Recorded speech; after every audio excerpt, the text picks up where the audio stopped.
put your hands together for the late morning program with your host, Namarasa.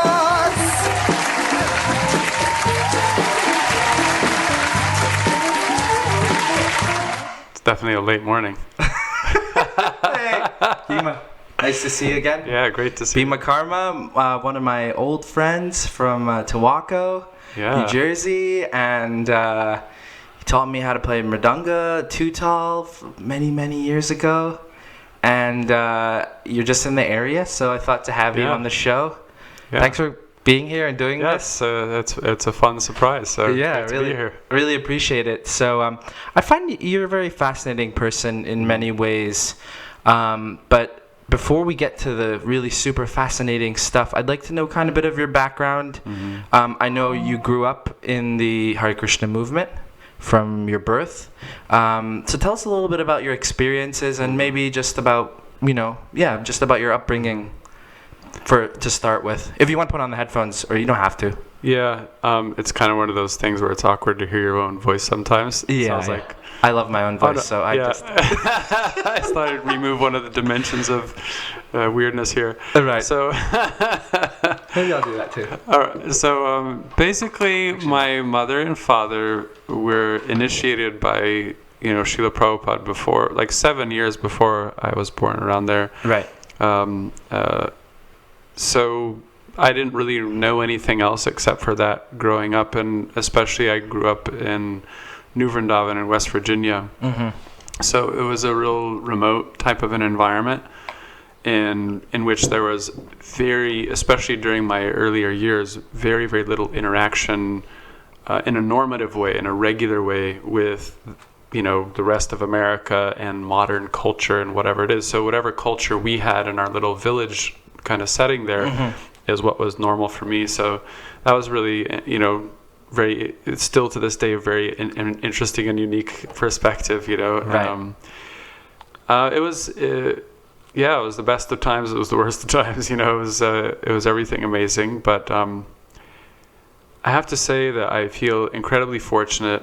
I feel just blessed, and I just can't even say how much I appreciate the way I was raised, even despite all of the, there were some pretty difficult things that I went through there as well. I mean, everybody does maybe, but I went through some very difficult things. But what I, gained out of that was a path that I've continued to follow my whole life, of, spiritual discovery. And, many people may have a natural, curiosity or desire, to know more about like a larger perspective into which everything fits, that we could call spirituality. And I just feel that the way I was raised and being connected to, Vedic culture, and specifically to this, very spiritual aspect of Vedic culture, it gave me so much rich resource to really explore those questions, and so many dimensions that I don't really see available to me many other places that I've been, since then. So it's fantastic to, have that connection since young. And mother and father were there, since 7 years. I was born there, West Virginia. And then you went to Gurukul in New Vrindavan? Gurukul in New Vrindavan. Okay. And, Gurukul means, living in the school, boarding school kind of a situation, I guess. Right. And, until I was fifth grade, right. I think it was in the middle of the fourth grade or something that I left. So, it's like 12, like that. And then you moved out of that area? Or? Yeah. We moved away from New Vrindavan at that point, and Cincinnati, Ohio was the first place I went. And okay. For those people who know something about Ohio, back then, this was like 1988. It was not as clean, and for people who actually lived there, I was in the Vine Street area, which was like probably one of the, most criminal, violent, dirty kind of heavy duty gang ridden neighborhoods. Our house was like actually a condemned house. We just kind of like, figured out how to stay there. It was behind a McDonald's. Oh my gosh. And and I had a shaved head, and my name was Bhima Karma. And I had red hair. I was white, which was also, there was like maybe 10 white kids in the whole 300 kids school I was in. Oh my gosh. And I ate sandwiches with big slabs of tofu and double thick amounts of sprouts. And so there wasn't a whole lot about me that really like fit in into the middle of, Cincinnati and public school. So that was quite a transition period. Wow. Then fast forwarding to like teenage life. You went to high school. We moved a couple times even in the high school. I moved at least like 5 times or something. It was moving, but my family was West Coast. My mother's family from Oregon, so we kind of migrated over there. And we were in Ohio for like a year or almost 2 years, and then migrated there. Moved a few times in there, but in that area. So I went to middle school and high school there in Oregon, and during that period there wasn't any direct contact with devotees or with Kirtan or yogic philosophy or anything really. My mother was we just really separated from that whole part of my life, and it was a real bifurcation psychologically too. There's this kind of like previous identity, and all of us can recall as children, because there's such a shorter amount of time that we've lived, there's like huge contrast to periods of our life. And so there was this really huge striking contrast to like that past, which became kind of like a distant dream. Did it even happen? I don't know. It was so different. I don't know. And here I am in normal public school or whatnot, and my mother was busy. My mother was a single mom. My father passed away when I was quite young, when I was 6, and so she was a single mom. She was working constantly, right? Whatever it was. She didn't have a whole lot of involvement in my like kind of day-to-day personal, friends and whatever it was. She was busy working or just maintaining, So I didn't really have a whole lot of, guidance or counseling in terms of spiritual direction whatsoever. I was really just kind of left to figure it out with my high school buddies and my middle school buddies and, so on. Wow. So there was this huge, Gurukul, like you're living in the school. Yeah. You shaved head, you're wearing robes, you get to chant your mantras and cold showers and, the whole thing, and sit every morning back straight for Bhagavatam class and all of it. And then, and then public school without any even involvement, not even like a lot of people go to temples on Sundays these days or something like that. Yeah. Not, nothing. I think my mother kept, she always had like a picture of Prabhupada, on the wall somewhere as her guru, so she kept that. And, right. So I had this real interesting contrast going there. Interesting. So then as time goes on, like we see that for people who grew up as a Hare Krishna, they have to then ultimately either embrace it or leave it or kind of something in the middle. Yeah. So some kind of reckoning. Huh? Yeah. You have to either join it or whatever. So for you, when did that happen? Actually, Karnamrita was a friend of mine growing up in New Vrindavan. Of course, a friend of my sister's. And there was this hot springs called Brighton Bush Hot Springs in Oregon. It's still there. Beautiful place. I recommend you all go see it. What's it called? Brighton Bush Hot Springs. Brighton Bush Hot Springs, yeah. The ancient old growth forest. That's a spot our family frequented. Hot springs, sprawling woods. And so I used to go mountain biking and hiking, and it was a favorite spot. So I was up there one time with a friend of mine, and they have a buffet when we were at dinner, and I was getting up to leave from dinner, and I get up and I see Karnamrita's face. She's from New Vrindavan, and this is the first contact I had had with anybody or anything from New Vrindavan since I was, there, basically. Wow. And, as I said, there was this real sense of, dissociation, you can say, of this past. This is at that point it was like a mythic past that it was so distant I didn't even really register it as reality in my life. And with her face boy, was it suddenly a reality again. And it was, you know, there was a great deal of intensity around that. I didn't sleep that night, of course, and I was actually just up all night having memories surface, really, like, you know, kind of re-entering into my... just from seeing her face. Yeah, because, you know, all those things I hadn't really even thought of as me. You know, you can say kind of, you know, in Sanskrit we have this term ahankar, you know, which is basically the identity we function with and we, you know, construct everything around and on top of, you know. Mm-hmm. And at that point, my ahankar, my sense of self, was really completely separate from ever having existed like that. And so all those memories and so on were also, I didn't even really remember a lot of that stuff for all those years, like 7 years or whatever it was, I don't know. And as soon as I saw her, and like, you know, and then she was off talking to my sister, and I was like sitting over on the bed, just like pretty much just rocking back and forth here going, and just all this stuff surfacing. Wow. And so it was kind of like a redefinition of who I am, that it took years to really put these two dramatic polarities back together in some way. It was a piece of, you know, it was a real long-term art project there that had a, you know, I mean, it's hard to convey the intensity of it, but I mean, I had, you know, times of seizures.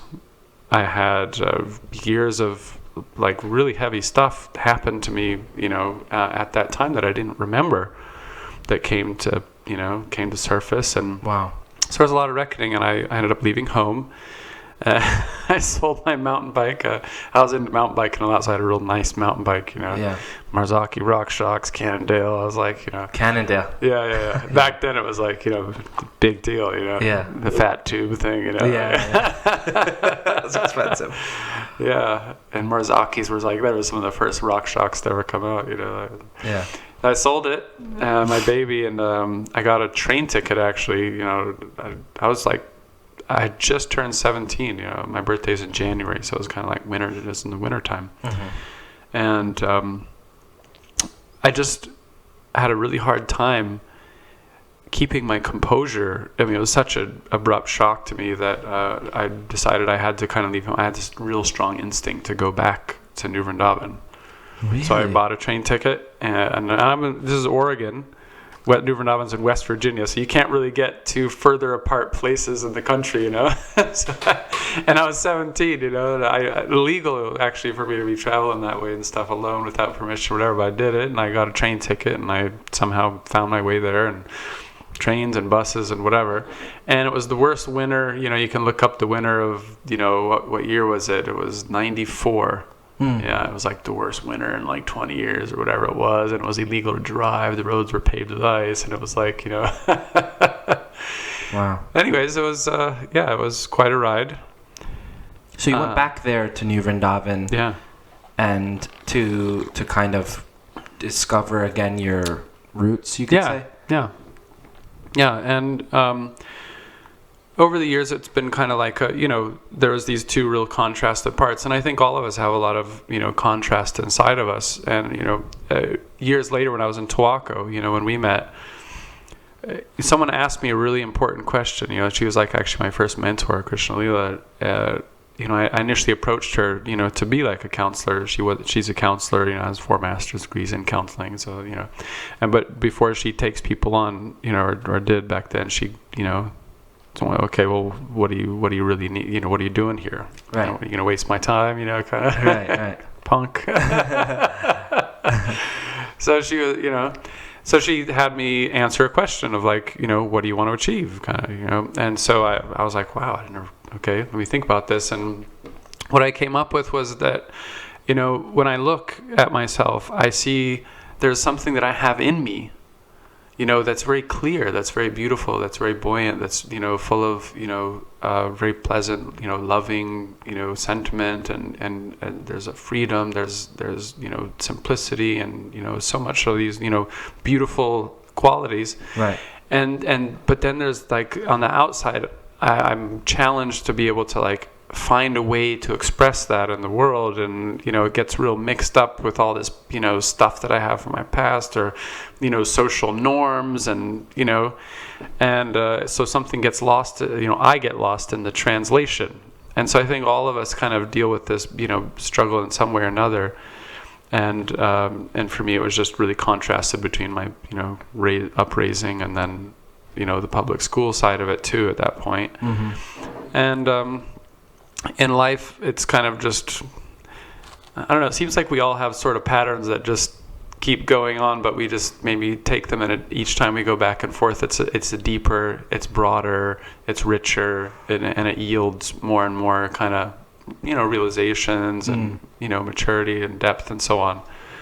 So my whole life has been kind of in some way or another going back and forth between these two contrasts of spiritual life versus, you can say, like modern culture or so on, and gradually finding a way to create an identity and a lifestyle, and find a cultural home sort of that lets there be integrity between those two sides of things,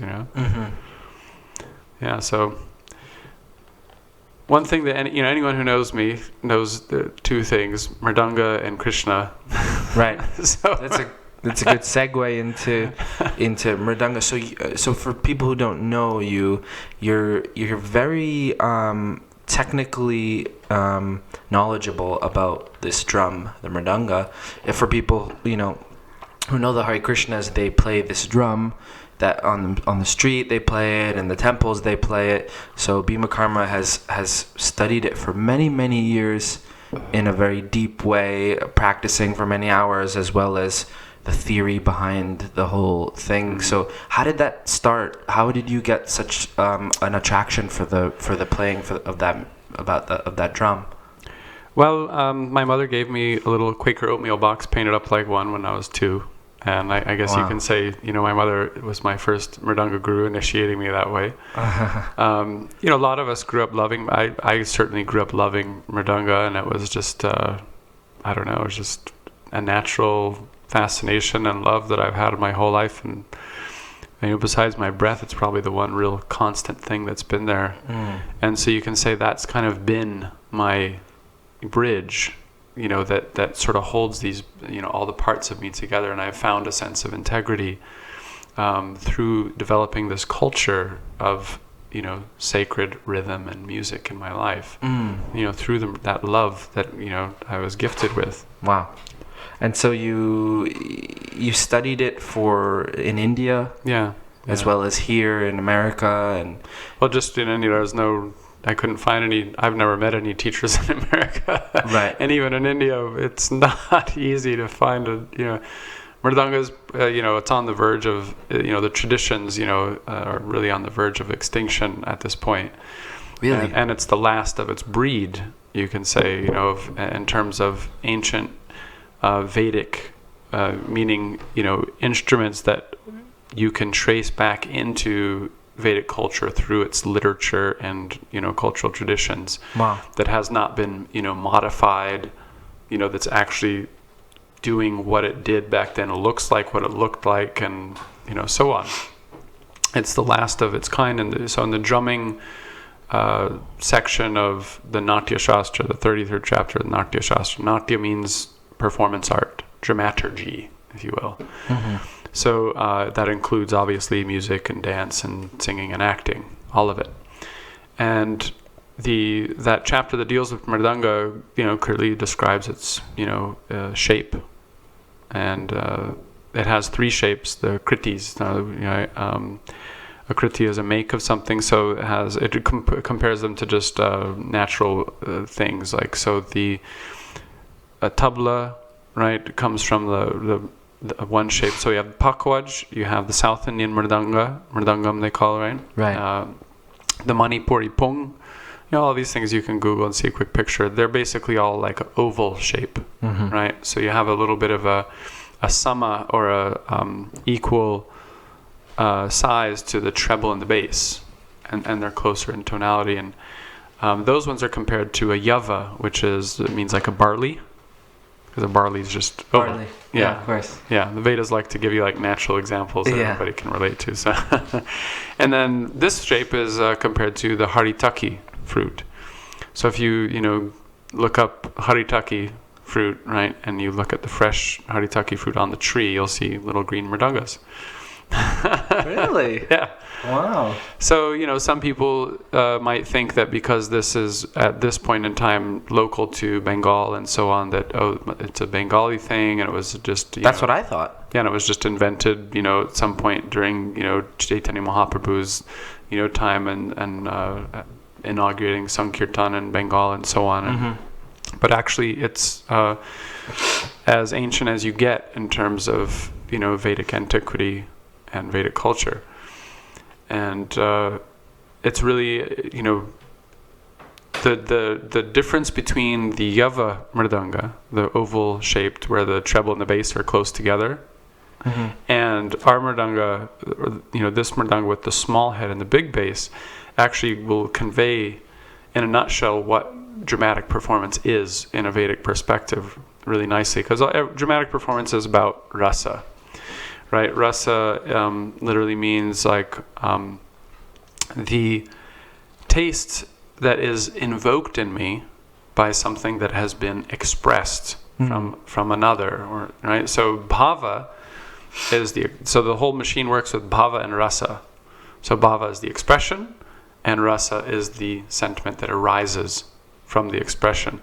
So everything's about producing this rasa. So rasa isn't just, any old experience, right? But it's rather when, like we can use an analogy of food, right? Everyone may have tasted, a certain dish a number of times, but once in a while you get that dish, it's just prepared perfectly. Maybe your mood is just, everything's just coming together, and you just bite into that and you're like, wow. And it becomes this impression in your life, even a defining moment of the perfect gulab jamun or whatever it was. Yeah. So that purified taste that sort of rises up from everything else, and brings you to a depth through that taste. That's what rasa is about. And it can be things that may commonly conventionally be thought of as just not pleasurable, as uncomfortable, or unwanted. Such as anger or disgust or fear, right? But when we experience any of these things in a purified way, there's a rasa in it. And rasa has that to enter into rasa. We really taste something. The very first thing, the line we cross over is called adbhuta. So it means it's like otherworldly. So it's like our eyes widen. Wow, there's like a wow moment. Yeah. What's because something you just crossed over, and there's something like new and exciting here. And so whether it's chivalry, it's anger, it's beauty, it's elation, it's whatever it is, that's rasa. So rasa, as with anything, has two polarities in it, right? So the polarities are basically in all yogic literature and Vedic literature spoken of as masculine and feminine energies, purusha and prakriti. And so in drumming, you have the treble and the bass, obviously. Right. So you have a purusha and the bass, and the prakriti and the treble. And when the bass is basically always like a grounding element, right? So it's like just needs to be low, especially in relationship to the treble. It just needs to be low. Right. It's simple. The treble, you got to really tune that head really sharply and well. Right. Yeah. They take tuning and attention. And the treble, when it's tuned to the bass note, right? That's basically Purusha and Prakriti are together. They're home. They're on the bass note, the home note, the sa, right? The do. Right. And that's sun yoga when there's union. Right, sung to with yoga in union. So the when we come home, we're at our bass note there, and so I'm also a trauma therapist, by the way. I studied that for a number of years. But so in trauma therapy, the main thing we look at is you have the parasympathetic nervous system, which is calming when we calm down even into sleep, and and then you have the sympathetic nervous system, which is, going to excite us into response action. Right. So the parasympathetic, which soothes and calms, is what's brought about. That's the kind of general rasa, basically, with the treble head being on the sa, the first note, right? And that's what you have with the mridangam, the pakawaj, right? The pong and all tabla, and also in pop music, you're going to keep everything mostly on that sa parasympathetic. However, in dramatic contrast, so what's in Vedic thought, the fifth note, right, the pancham, the sa re ga ma pa. So that fifth note is considered the climax. So this is, we're stretching. So there's the word viyoga or vinyoga is often translated as separation versus union. Sun yoga. It's a really cool word, though. I mean, when you say V in Sanskrit, it's kind of almost like very. It's like very yoga. It's because of what we're doing is we're kind of taking that union and we're stretching it open. So it's like you're basically dramatic. You're making that union dramatic. Because if I get to know you or with anything, I like apples. I like this person's company or anything. And then when I'm separated away from that attachment becomes highlighted and intensified and so on and so on. Right. So this treble is tuned to the pancham, or the fifth note.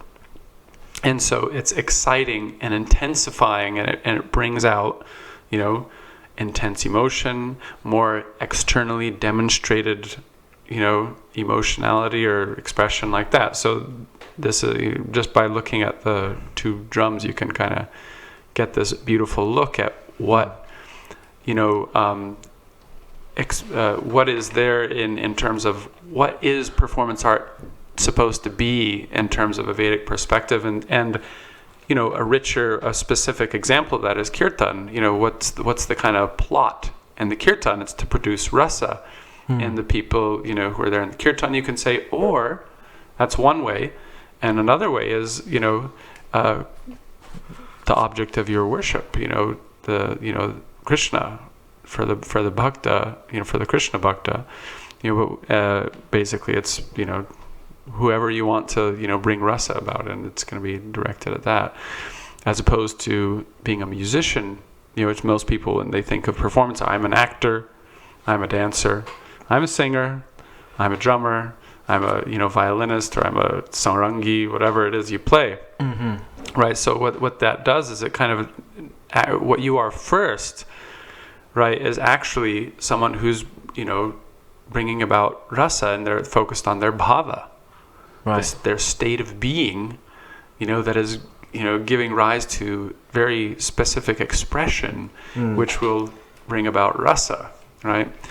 And really cool perspective, which is, really right in line with our conversation, which is you have these, because in everything we have these two dramatically, polarities, and basically in one way or another we're all faced with challenges and responsibilities, to somehow in our lives and in our story and our identity, find a way to, not just come to peace with these things, but, let their dance be very meaningful in our lives and bring about rasa, divine deep taste that gives us a direct experience, not philosophy or a faith or a belief, but a direct, tasteful, enriching experience that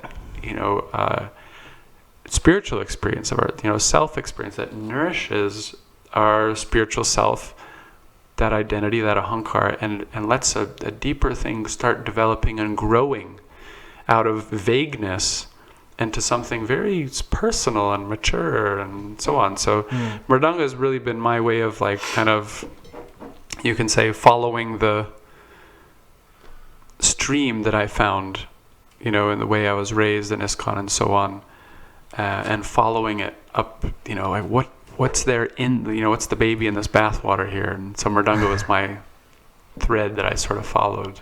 Very interesting, very interesting. So for someone like me, or even in modern ISKCON society now, it's like we learn mridanga, or we just maybe in the wider topic of kirtan, we tend to just take it really lightly about learning it properly, or we just like kind of to just get by, and also in the mood of kirtan, like you were saying, you're giving such an explanation of what kirtan is about. Like, what do you, studying so much about kirtan and about mridanga and stuff, what do you think needs to be improved in our moods, maybe that we have right now in of kirtan, if you know what I'm asking? Yeah. Well, my response to any kind of question in any context about what needs to be done, which is process oriented of how am I going to do this, what sort of first implies a question of what's my desired end result, Right. So what do I want to actually accomplish in the end, And so it's really, it's a personal question for every individual. And, it's also, if you have a society goal, right, it's a goal that needs to be defined.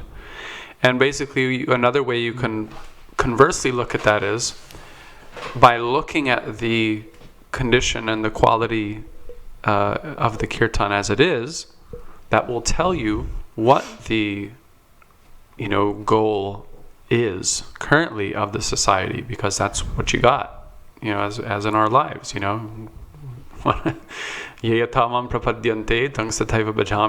as we approach Krishna, he says we'll get that exact kind of response from him. He relates to us in that way. And so the kirtan is basically as ISKCON has it, which in my perspective is not clearly defined. Interesting. The result, and the objectively we can say that because you'll see a large spectrum of types of kirtan and things that are allowed or not allowed, or so on. Right. So it's not there's nothing really defined enough for any of us to go into like a ISKCON temple and say you're allowed to do this or not allowed to do that so much inside of it, because it's undefined.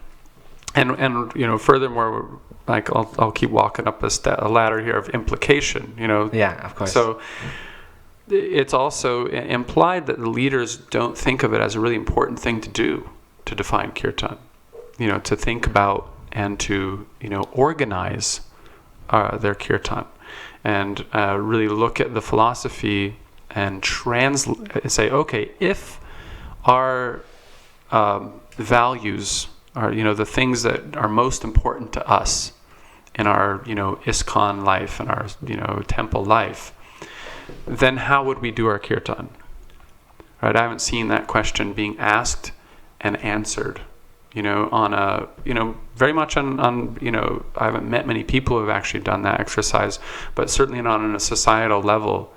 I've been in touch with for years with different GBC people, there's what's it called, the Kirtan Standards Committee. Right, of course. I've corresponded with them a number of times and even spoken with, some of their leaders a number of times. And there's not the interest isn't there to do this exercise. So I'm not saying that's a good or a bad thing. Right. Because, that has, some important aspect. We can look at it from, two angles. For one, it's gonna be very inclusive. Right? The kirtan's going to be able to really allow people a very broad, set of, just discretionary, choices, It's up to you, to how to do your kirtan. And there's something really inviting and appealing about that for a certain section of people. Right. Right? And that's so just everything from, especially when we're talking about societies and so on, it's like, it just depends on what you want to accomplish.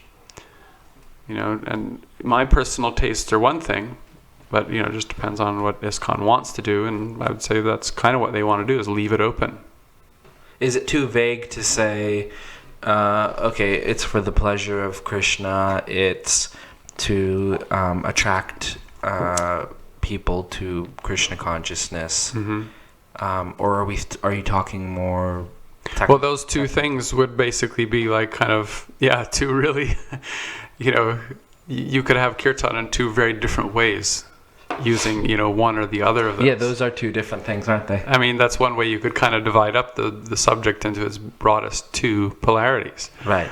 Are we doing this for outside or for inside?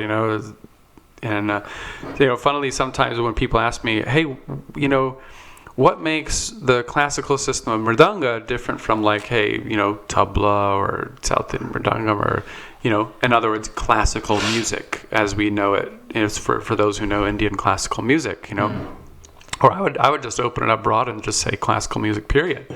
And so my natural answer to that is, well, classical music, I have my back to Krishna, I'm facing the audience, and I'm pleasing the audience, right, with what I'm doing. And what we're doing with, devotional music, bhakti-oriented music, and to me, that's really what Vedic music means.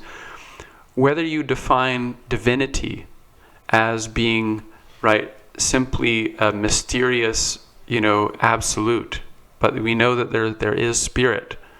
Guru is the one who defines what that spirit is for you. But however you regard the absolute, Vedic music is meant to bring us an experience of that absolute. It's meant to be all kind of oriented to that. And for a bhakta, it's even like I'm doing seva for the pleasure of that absolute. And so I'm facing Krishna, and the music is all basically going to naturally, culturally form in a different way because of that, So the pieces will all be the same. The techniques will be the same. The concepts about musical structure will be the same, but the way I'll put those pieces together and the effects that they'll bring out will be dramatically different. Right. Wow. That's very interesting. And I understand, your history of in ISKCON. Now you follow a sort of Krishna Bhakti path, but it's a different path. It's the path of Pushti Marg. Yeah. So tell me a little bit about how that came about, because nowadays, we can say if someone leaves ISKCON, I don't consider that you've left or anything like that, but if you've left ISKCON in the sense of taking initiation elsewhere or something, it's like kind of looked down upon them. You know all about that, but I'd like to know more about that, about what attracted you to that part of Vaishnavism. I'm by nature a thoughtful person. Since a young age, I've always been, inquisitive, and I like to understand things. I like to understand people, and that requires a little bit more privacy, in whatever it is, a conversation, a relationship, and also my personal life and practice. And so, the way that spirituality is practiced in Pushti Marg, when I came across it, through Shamdas when I was in the, 1994, 95, whatever it was. And then later when I moved to India, it was just such an easy, natural fit for me. It wasn't like I was, looking for, I didn't know what I was, specifically in a concrete way looking for, but actually by studying Srila Prabhupada's books and really going into, struggling to understand through word-for-word meanings, through the Sanskrit language, through the actual philosophy itself, what the path of bhakti was. Naturally a big society like ISKCON, which includes many things, it's a confluence of many ideologies and people in a very broad, sort of container. When I came across Pushti Marg, the conclusions that I had been reaching from that study and my practices, I was living in temple as a brahmachari at that time, really just as soon as I found Pushti Marg, which is really a culture that is, instead of being a temple-based culture that's very outgoing and broadcast the message and so on, it's very much about doing your own worship of your deity of Krishna, right? Your Svarupa of Krishna, and your own private home, and organizing your own private life around that.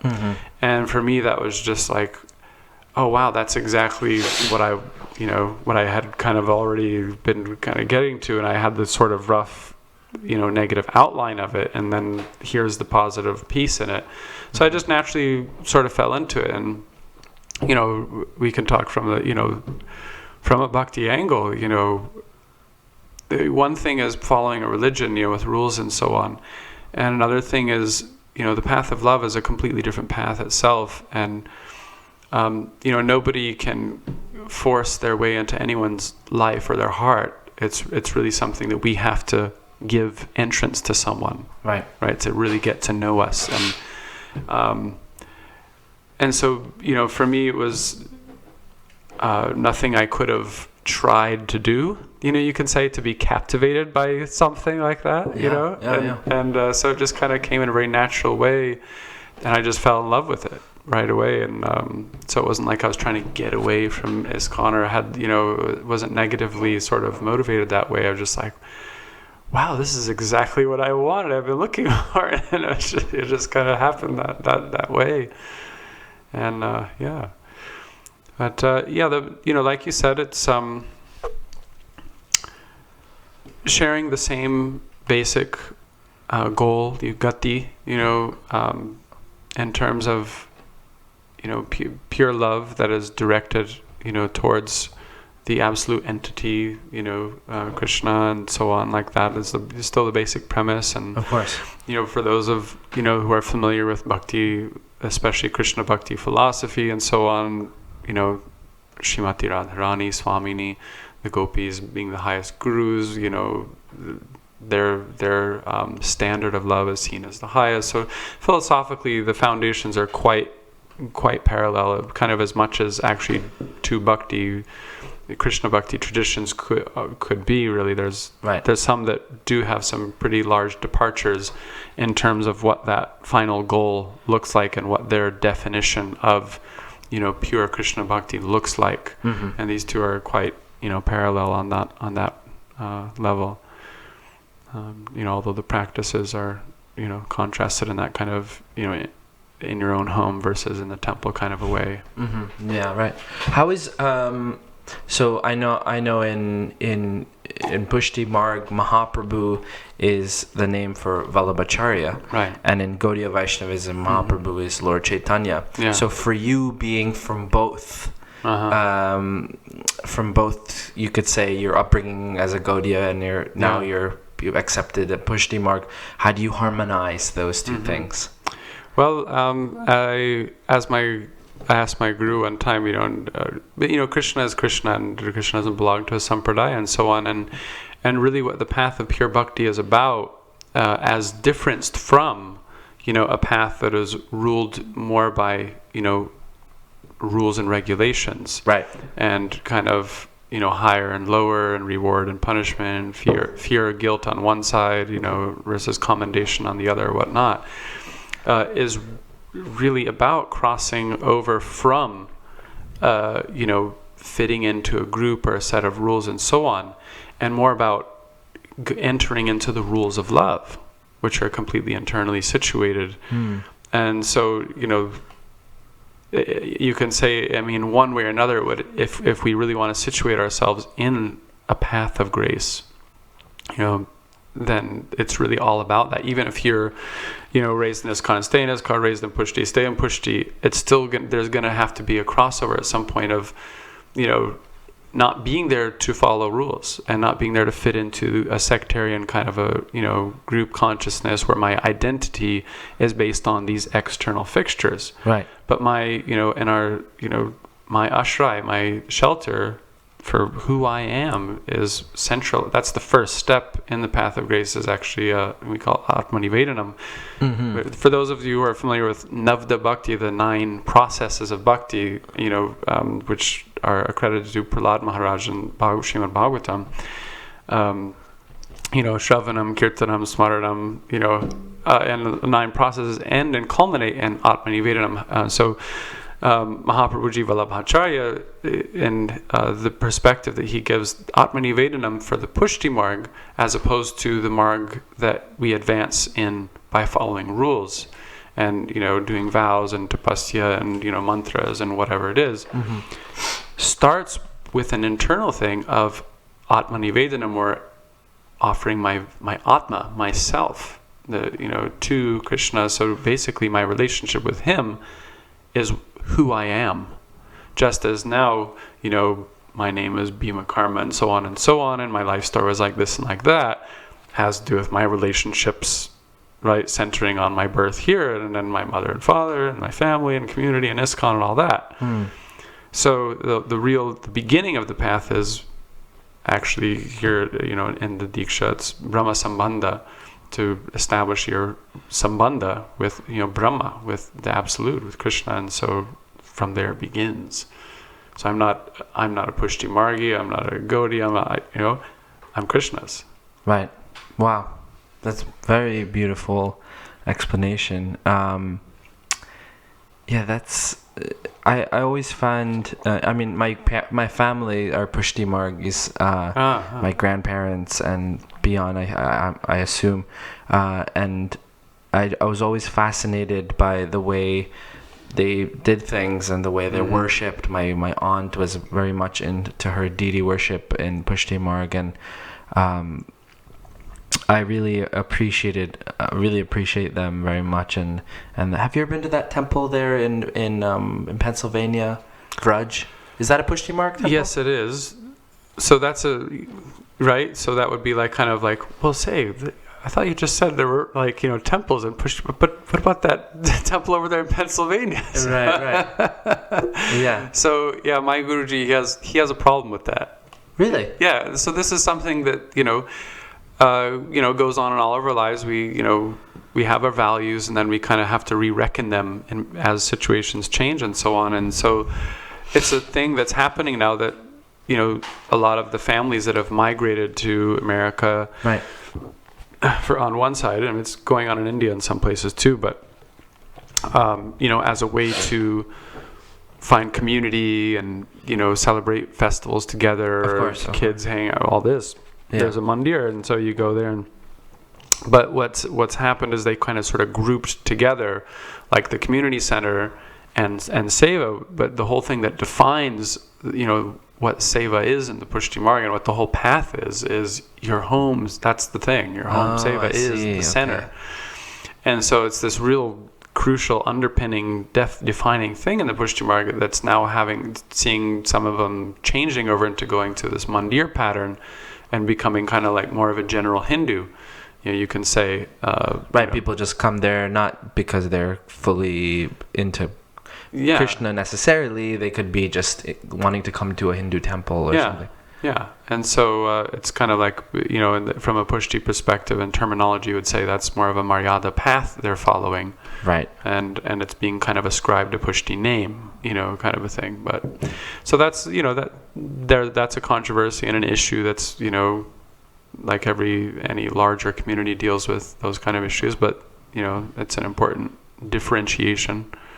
So is the only temple then considered Nathdwara is like, that's the temple though? Well, even Nathdwara, right? So he's called the Tilakayat, right? He's the head of the family in whose Haveli, which is basically just kind of like a palace, and he is, the keeper of Srinachi. His family serves Srinachi generation after generation. Right.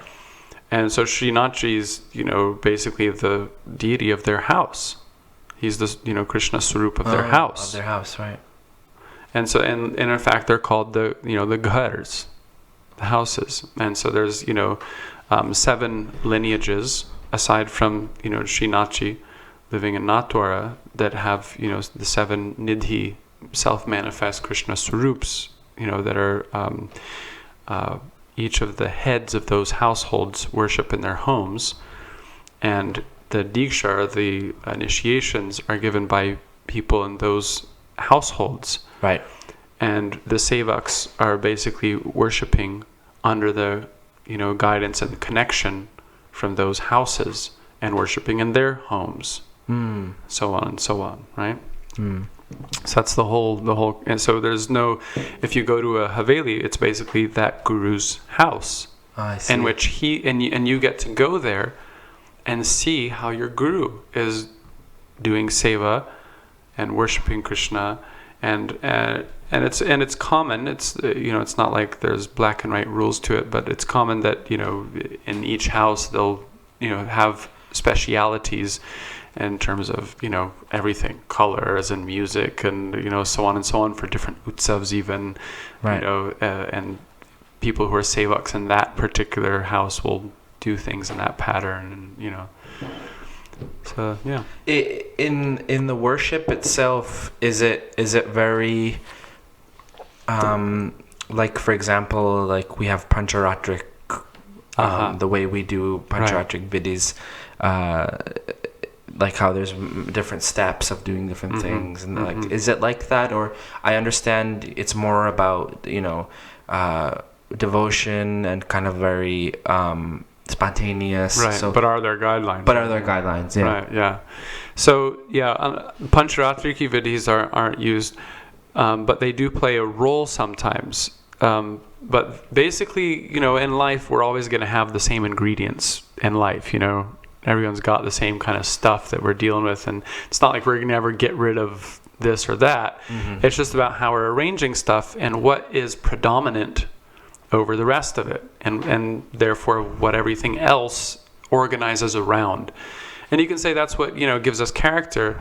Bhima, he likes mridanga a lot, and so he's a mridanga player. No, I'm not. I'm a person, but we whatever we consider predominant and we live around, that becomes a predominant thing that everything else organizes. So the only differences are that any type of puja, right, as you call it, when you're doing something like circling incense this many times, and right. You have to do achman by chanting certain mantras, and to purify yourself before you do that puja, right? Those would only be done in a mood of like Mother Yashoda or Nanda Maharaj might have done to protect their son and to ward off the evil spirits and keep him sanct, and so on. The seva, which was basically established by Vallabhacharya and a great deal developed by his son Gosainji, or Vittalnachi was his name, but he's popularly known as Gosainji. Gosainji, right? Like Goswami, but in Brajbhasha, Gosain. Right. Is basically, when I wake up Krishna, I ring a little bell. What's a nice way that I could wake up Krishna? And of course we draw upon all these Vedic resources. For instance, if you look into Natya Shastra, for one, there's many cases where they'll say the same thing, but what's the king of all instruments is the bell. Right. Ding!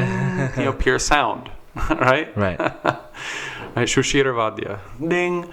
And so we start with, and what does spiritual life start with? Ding! Everything's quite. So, and then, and I want to, and I'll before Krishna even gets out of bed, right? And he has a bed, right? Yeah. And he sleeps in his bed. I'll bring him something warm to drink. That's just, and it shouldn't be too hot. It shouldn't be too cold, and it should, be just, if it's milk, I'll spice it nice, so on and so on. Right. So the guidelines are, wake up Krishna nicely, give him something nice and tasty and warm to drink, and if Krishna is your beloved, treat your beloved like your beloved, right. all day and all night, and that's basically the name of the game. So you'll draw upon resources that you have, Vedic resources, material resources, financial, whatever it is. Mm-hmm. But it's just what's predominant in our lives, that's all. What organizes it. So right. If love organizes it, it will manifest in a certain way. And if rules organize it, love will be there, but it will just be predominated over by the rules. Like, if I'm someone who's attached to formalities, I can love you when you behave right. But I just can't stand people who just aren't righteous. And according to how I define righteousness, or according to what righteousness is, there is an objective morality. You can say, I like moral people and I can love moral people, and moral people I can't. But if love is predominant to me, I can really love anybody who's engaging in a loving exchange with me. They're moral, they're immoral, they're whatever they are. Yeah. So that's kind of the difference of the two paths, you know, just what's predominant. Love. Yeah. Beautiful. Wow. And your relationship now with your roots of ISKCON, what would you say that is? Because is there a lot of is there a big role Mrdanga plays in Pushti Marg? No. No. So yeah. So how do you harmonize that? It's been difficult from a lot of angles, you know, because obviously, you know, no matter where you go in life, you don't get rid of your family, you know, and for better or for worse, you know, it's you know, you were born into your family, that's what you got. Yeah. And you know, it's a little more obviously complex because, you know, being raised in ISKCON, it's also a spiritual family as well, and so it has been challenging, and I have, you know, zigzagged back. You know, a river doesn't just, you know, go in a laser straight path to the ocean, right? It sort of needs to do all kinds of things, you know, depending on the terrain it's crossing, and it's been like that. And it's been a struggle to sort of, you know, gradually develop a lifestyle, you know, that works. And yeah, Mrdanga in Pushti, so that's a, you know, amazing story as well, you know, because in Pushti Marg, the padas, or the poems that are sung as Kirtan, right? So Kirtan is when you sing to Krishna, whereas what we call bhajan is when you know, Krishna is often his own Leela. You know, we've had him Rajbhog and he's gone out to play and curtains are closed and so on and so on. So we're going about our day, doing our work and what we need to do. And when we do, you know, singing of glorification or remembrance at that time, that's what we call bhajan. But the padas, the poems that are used to do those things, especially as you go back and back, they all, you know, whenever they speak about, you know, instruments, they always say Mrdanga bajave. Right? Mrdanga bhajati, you know, like, and all this, you know. So if there's a drum spoken about, it's generally there's a few more recent, you know, as you get more recent, there's some mentions of pakawaj here and there. Okay. But generally, you'll hear Mrdanga bhajave. So I had an interesting trip to Nathdwara one time with Shyamdas, and he introduced me to the second house. So if you go to Nathdwara, very amazing town everyone should go to one time. It's super interesting because it's like a time capsule of Brajavasi culture, because all the attendants of Srinathji, when, you know, was it I think the grandson of Akbar, Aurangzeb? I think it was his grandson. Anyways, when Aurangzeb, you know, who was the last of the big, you know, Mughal rulers, he was on this, you know, rampage, destroying temples and deities and so on. Srinathji, right, left and he moved, you know, over a long period of time to Nathdwara, but all of his attendants and all the families that served him in different ways, right, went with him and so on. And so they still wear their traditional attire, they still speak the Brij Bhasha, you know, it's like, and, you know, if you go to Vraj these days, it's a real compendium. You got all kinds of people doing all kinds of things for all kinds of reasons and all kind of ways and at all kinds of times, you know. Like it's quite a cacophony, you know. But you know, Nathdwara is a one-deva town where you have this Brajavasi culture there.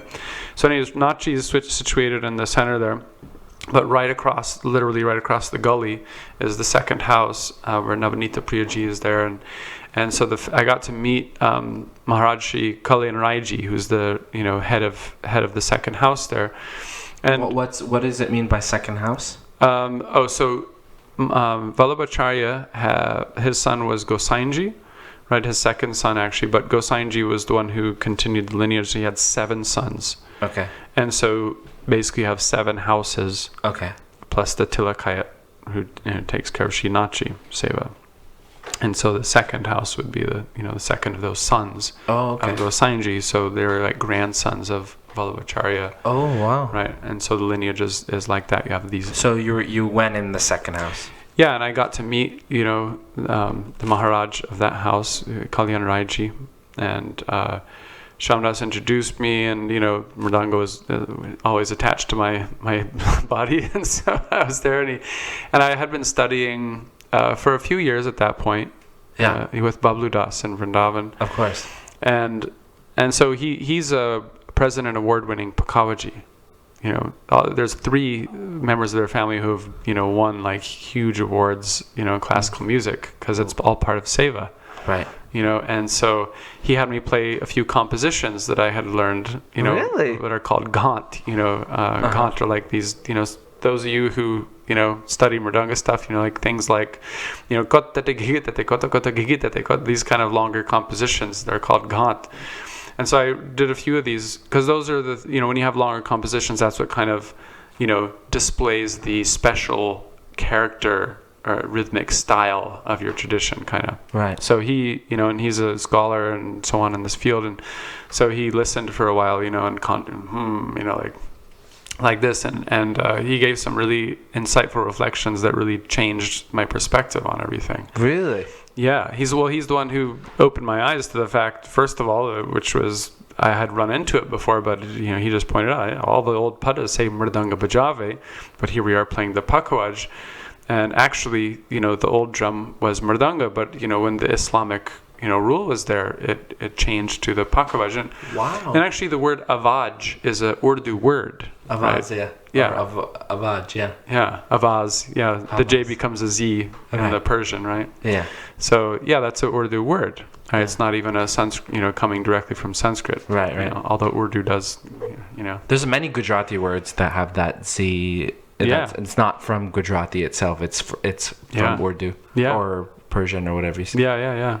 I mean, hundreds of years of occupation like that. So yeah.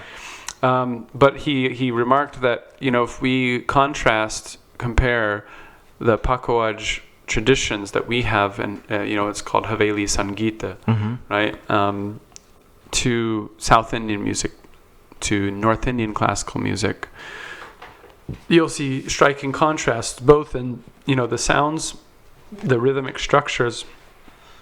But with the compositions that you're playing, there's a great deal of not just similarity but structural parallels, and so he basically, in his opinion, they both come from a common root, and so that really opened my eyes to a whole new way of looking at things. And then and there's a history between Gaudiya and Pushti culture as well. They were Raj wasn't always this amazing cacophony of 1,000 ashrams, like all doing many things in there. Yeah. It used to be a smaller Vaishnava community that wasn't so divided by camps or sampradayas or whatnot, and so you're saying that there was there was some kind of connection. Oh yeah, quite. If you're a Vaishnava and you're around and they're all doing the same style of Kirtan, basically, if you look back even in Gaudiya history, Dhrupad Kirtan was what was the way that people did Kirtan back then. And, from the Manoharshai tradition is what I study in Mrdanga, which is from Srinivasacharya, who, settled in Manohar district. And there's still a little village called Manohar near Bardhaman station in Bengal. So basically the West Bengal style of playing Mrdanga, you can say, is all sort of flowing out of the Manoharshai style. Mm-hmm. So Srinivasacharya, Narottam Das Thakur, and Shyamananda Pandit, they all famously studied together in Vrindavan for or a Braj area for roughly 10 to 12 years, whatever it was. Rupa and Sanatana Goswami passed away, and Jiva Goswami basically was their primary teacher and so on. And but when they brought the traditions back, naturally wherever they went back to their hometowns. So what is now like the Bangladesh area, that's where Narottam Das Thakur was from. And so that Bangladeshi style of Kirtan that you'll hear, which is more clean and simple and straight. But generally these days you'll only hear kind of the fast parts of it, because the slow parts take a lot more focus and concentration, and it's not a lot of audience for that these days. So, but even when it gets into the large circuit, it's clean, it's spacious, it's very meditative, it's intense, it's deep, like that. So but these are all like kind of springing out of obviously what they had done in Vrindavan. So musical styles naturally came out of that. Wow. Right, so you can say they're, branch derivatives out of, the Dhrupad style of, Kirtan that was done at the time, originally called Dhruva Pada, right? Dhruva, like Dhruva Maharaj, the Dhruva star, Right. Right, steady, right, firm, Fixed. Fixed, yeah. Right. Wow. So that's the Mrdanga and the Pakhawaj basically did have that, even historically, they had that common root there. And Braj and like a river flowing through towns, you pick up some of the things as you flow through the towns, but it's still the same river. It's still the same river. I see how you've studied so much of this art and everything, and nowadays we see that people don't put as much effort into things like the way you did, and what would you say is something new Mrdanga players or new Kirtaniyas can keep in mind, well, staying with the tradition, but at the same time making it realistic also for them, for their lives as well, because they can't spend, whatever, 10 hours practicing or going to India for a long period of time. How would you say we could keep the tradition alive, but at the same time be real to ourselves, of realistic, I would say? Well, the tradition, again, will have, everything has its, external manifestation. The cup, will never go out of existence. Even if we destroyed every cup in existence today, the cup will still exist on some level, right? Yeah. Anyone who knows me knows I just get philosophical with stuff all the time. But Right. basically, what I would do is, the first thing I would say to people is, let's start by asking and answering the vital question: what would I like to achieve Right. with Mrdanga playing? When it comes down to, I have this and there's nothing else I want to get at. This is what I want. Yeah. I'm not getting this because I'm gonna use it to get this, and I'm gonna use it to get that. And okay, but where's that in? Now I'm doing with Mrdanga what I want to do. Right. And whatever that is for the person, that should be where they start. Start doing that first, and get what you need to continue doing that and to develop the doing of that. So, for me, since I was a young child, my simple desire, I never had a dream, and I still don't have a dream of being some, famous Mrdanga player, or make tons of money out of Mrdanga, or even teaching Mrdanga. It's not really, I do those, just the teaching part. But really my simple desire is just, I just have this, I want to play Mrdanga for Krishna and have him really like it. Wow. It's something what he likes it, and I want to be able to play in such a way that he loves, he likes that, and I can have that, pleasure of seeing that he gets pleasure out of my Mrdanga playing, and that's really simply what I want. And so what I would tell people is, whatever you're not manufactured, but whatever you make an effort, and ask yourself that question. Right. So first, do what it takes to answer that question. Go deep enough. You don't have to get, freaky about it. But, like if we're talking, we don't need to know every single atomic details, but is it a cup or is it a shoe? Right. What do you want, basically, to, what's your end result you're looking for, and start doing that first. Like, if you asked me that question maybe when I first started playing, it would probably be like, to be the coolest Mrdanga player around, playing the most complicated beats and making everyone be like, whoa, he's really cool. Right.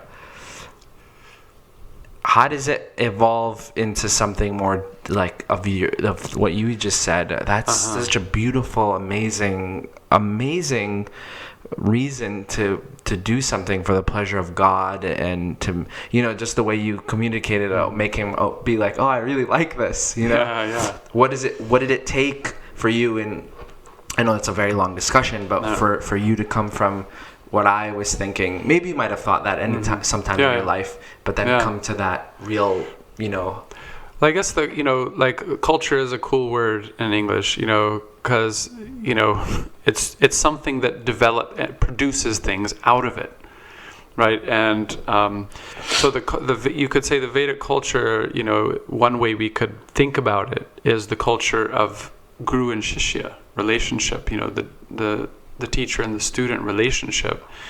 And just the fact that I'm going to go to a teacher to learn. There's a culture in that, and there's a whole life process that will unfold by simply embracing that basic cultural idea that whatever it is I want to do, I should go to a teacher to learn about it. I should investigate it. I should invest myself into knowing, about it. Right.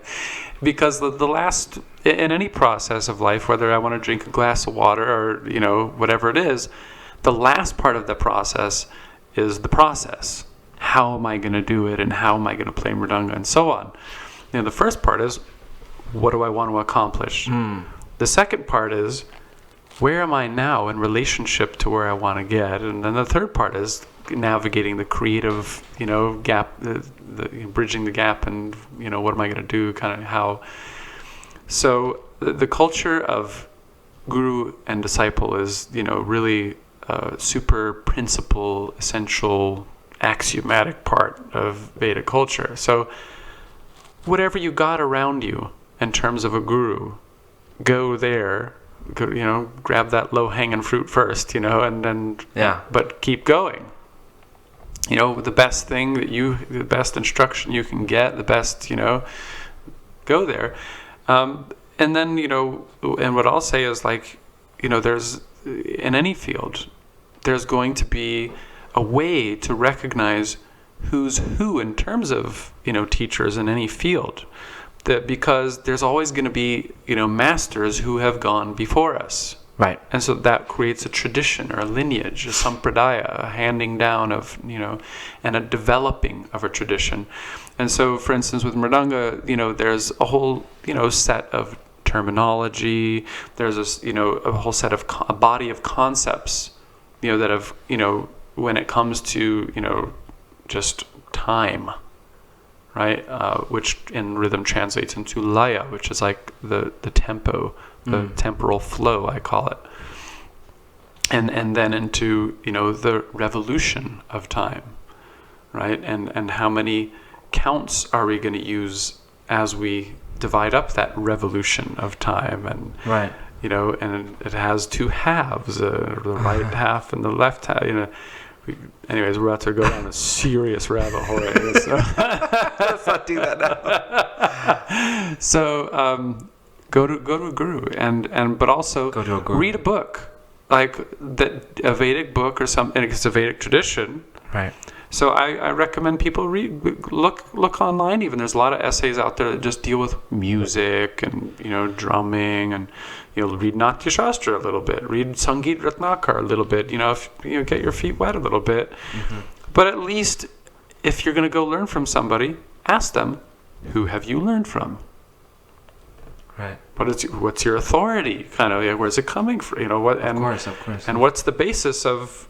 If you're a mridanga teacher, what's the basis of a mridanga teacher? How do I know you're a mridanga teacher? Right. What are you teaching from? Who taught you? Like all these kind of simple things, And there's nothing wrong with, somebody teaching mridanga because I know a little bit of mridanga and I'm around and here and I like to do this seva. That's great. But when we have this attitude, all of us together, of guru, looking up to guru and up to tradition, up to sampradaya, here we are now all serving together a tradition, right? And the amazing thing that happens is, when I first of all, when I get connected to tradition, I get unlimited amounts of wisdom and development of technical information, as much as you could take, and I get imbued with this deep foundation and like a skill, all of us have our personal style and flair and things that make us unique, and they'll come out in our mridanga playing unavoidably. Yeah. but when we take on a tradition and give ourselves Atmanivedana, right? Give ourselves to be of service to a tradition instead of take something from the tradition. Right. Oh, I saw, Bhima Karma played this beat and it was really cool. And now I can decorate myself with this beat, and it's I look even cooler than I did before, and kind of thing. But I give myself to the tradition. You'll get from the tradition way just. It's like a Mahabharata, a nice comparison, and they compare someone really great to someone who they think is not really great. They'll say he's a fig in comparison, It's like, here's me and there's a fig.